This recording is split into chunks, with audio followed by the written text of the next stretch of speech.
Assalamualaikum warahmatullahi wabarakatuh. Perkenalkan, nama saya Sri Astuti. Saya dari Prodi Pendidikan Agama Islam dengan NIM 181121031. Nah, pada podcast kali ini saya akan menjadi narasumber yang membahas tentang perkembangan teknologi di Indonesia. Nah, pada kesempatan kali ini saya ditemani oleh teman saya, Umida, yang menjadi penanya sekaligus host di podcast kali ini. Halo semuanya, perkenalkan nama saya Umida. Senang banget nih bisa menemani kalian semua. Topik kita hari ini sangat menarik dan relevan banget, apalagi buat dunia pendidikan. Kita akan membahas tentang perkembangan zaman sekarang, tentang teknologi pendidikan di Indonesia saat ini. Baiklah, langsung saja ya teman-teman ke pertanyaan pertama kita kepada Kak Sri.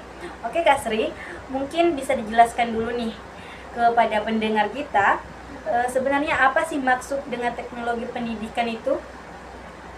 Baik, jadi teknologi pendidikan itu merupakan pada dasarnya adalah penerapan dari berbagai alat, media, serta alat peningkatan sistematis untuk meningkatkan proses belajar mengajar.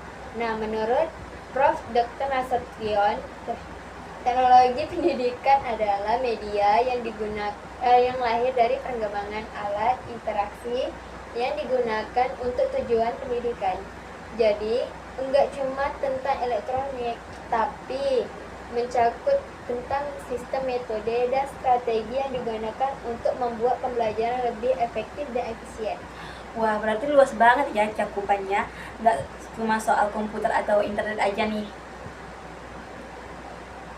Nah, benar banget.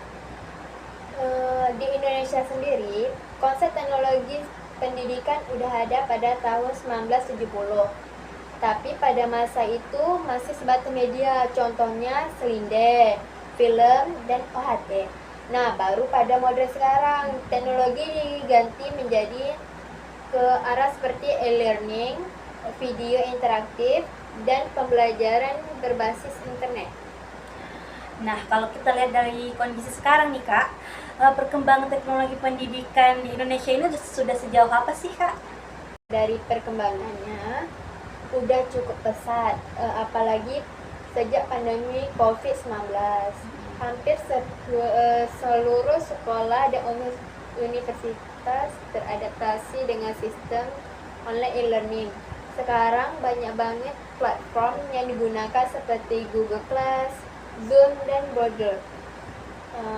Bahkan pemerintah juga menggunakan portal pendidikan belajar seperti di rumah belajar dari Kemendikbud.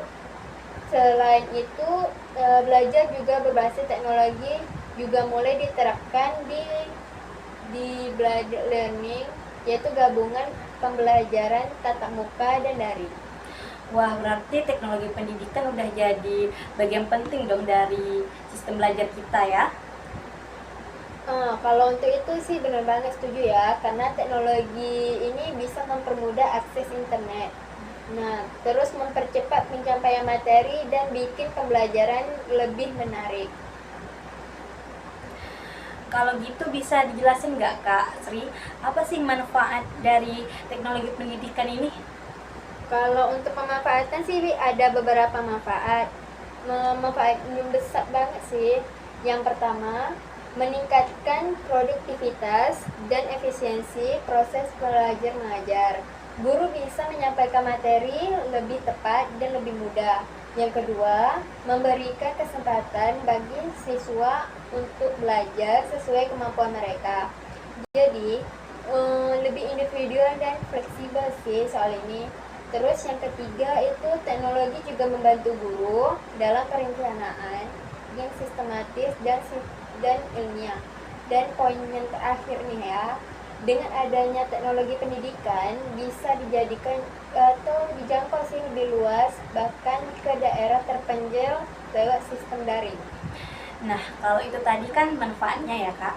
Dan kalau ada manfaatnya itu pasti dong ada tantangannya. Kira-kira apa sih tantangan dari penerapan teknologi pendidikan di Indonesia saat ini?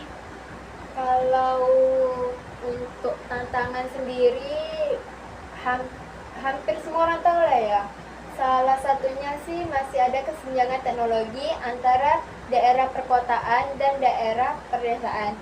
Nah, nggak semua siswa punya akses internet yang stabil dan nggak semua guru juga mempunyai kemampuan internet yang memadai. Juga pengawasan terhadap teknologi tetap fokus pada pendidikan dan bukan malah bikin distraksi. Setuju banget tuh. Jadi apa sih harapan kedepannya untuk teknologi pendidikan di Indonesia? Untuk harapan sendiri, semoga pemerintah, sekolah dan masyarakat bisa terus bekerja sama dan dalam meningkatkan literasi digital di dunia pendidikan. Dengan begitu, teknologi nggak cuma alat bantu, tapi juga sebagai sarana utama untuk menciptakan pembelajaran yang kreatif dan interaktif serta merata untuk semua pelajar di Indonesia. Wah, keren banget ya pembahasannya. Jadi intinya teknologi pendidikan itu bukan cuma tentang alat canggih, tetapi juga tentang bagaimana cara kita memanfaatkan teknologi untuk mempermudah proses belajar. Kalau yang itu setuju. Nah, teknologi pendidikan itu adalah jembatan menuju pembelajaran yang lebih modern dan lebih efektif asal digunakan dengan bijak sih sebenarnya. Oke deh, makasih ya Kak Sri atas waktu dan penjelasannya super lengkap. Semoga obrolan ini bisa menjadi wawasan buat teman-teman semua. Amin. Makasih juga udah mau nih bantu kakak Adam ngobrol serta teman-teman yang udah mendengarin sampai akhir.